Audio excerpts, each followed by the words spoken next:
Break के बाद आगे बढ़ेंगे। पेंगोंग से हिंदुस्तानी और चीनी फौज के पीछे हटने से मुताल्लिक वज़ीर दिफ़ा राजनाथ सिंह ने आज राज्यसभा में तस्दीक की। इस मौके पर राजनाथ सिंह ने कहा कि पेंगोंग लेक से दोनों अफवाज की वापसी का समझौता हुआ। उन्होंने चीन से समझौतों पर अमल करने की अपील भी की। इस मौके पर उन्होंने वाज़ेह किया कि हिंदुस्तान 1 इंच भी ज़मीन किसी को नहीं लेने देगा, क्योंकि LAC पर हम मजबूत पोजीशन में हैं। महोदय, मुझे सदन को यह बताते हुए खुशी हो रही है कि हमारे इस अप्रोच तथा सस्टेन्ड टॉक्स के फलस्वरूप चीन के साथ पेंगोंग लेक के नॉर्थ एवं साउथ बैंक पर डिसएंगेजमेंट का समझौता हो गया है। और इस बात पर भी सभापति महोदय इस बात पर भी सहमत हो गई है कि पेंगोंग लेक से पूर्व से पेंगोंग लेक से पूर्ण डिसएंगेजमेंट के 48 आवर्स के अंदर सीनियर कमांडर स्तर की बातचीत हो तथा बाकी बचे हुए मुद्दों पर भी हल निकाला जाए। पेंगोंग लेक एरिया में चीन के साथ डिसएंगेजमेंट का जो समझौता हुआ है उसके अनुसार दोनों पक्ष फॉरवर्ड डिप्लॉयमेंट को phased, coordinated and verified manner में हटाएंगे।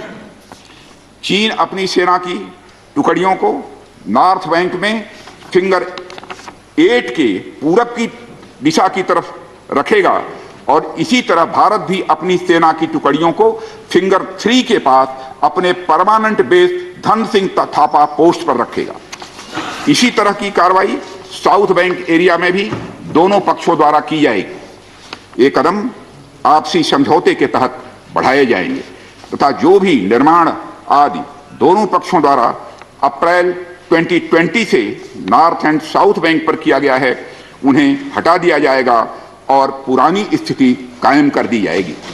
यह भी तय हुआ है कि दोनों पक्ष नॉर्थ बैंक पर अपनी सेना की गतिविधियां, जिसमें परंपरागत स्थानों की पेट्रोलिंग भी सम्मिलित है, को अस्थायी रूप से स्थगित रखेंगे। पेट्रोलिंग तभी शुरू की जाएगी जब सेना एवं राजनयिक स्तर पर यानी डिप्लोमेटिक लेवल पर आगे बातचीत करके समझौता बनेगा। इस समझौते पर कार्रवाई कल से नॉर्थ एंड साउथ बैंक पर प्रारंभ हो गई है। यह उम्मीद है इसके द्वारा पिछले साल के गतिरोध से पहले जैसी स्थिति बहाल हो जाएगी। मैं इस सदन को आश्वस्त करना चाहता हूं कि इस बातचीत में हमने कुछ भी खोया नहीं है। सभापति महोदय, सदन को यह भी जानकारी देना चाहता हूं अभी भी LAC पर डिप्लॉयमेंट तथा पेट्रोलिंग के बारे में कुछ आउटस्टैंडिंग इश्यूज बचे हुए हैं। इन पर हमारा ध्यान आगे की बातचीत में रहेगा। दोनों पक्ष इस बात पर सहमत हैं कि बाइलेटरल एग्रीमेंट्स तथा प्रोटोकॉल के तहत पूर्ण डिसएंगेजमेंट जल्द से जल्द कर लिया जाए। अब तक की बातचीत के बाद चीन भी देश की संप्रभुता की रक्षा के हमारे संकल्प से पूरी तरह और अच्छी तरह अवगत है। हमारी यह भी अपेक्षा है कि चीन द्वारा हमारे साथ मिलकर बचे हुए मुद्दों को हल करने का पूरी गंभीरता के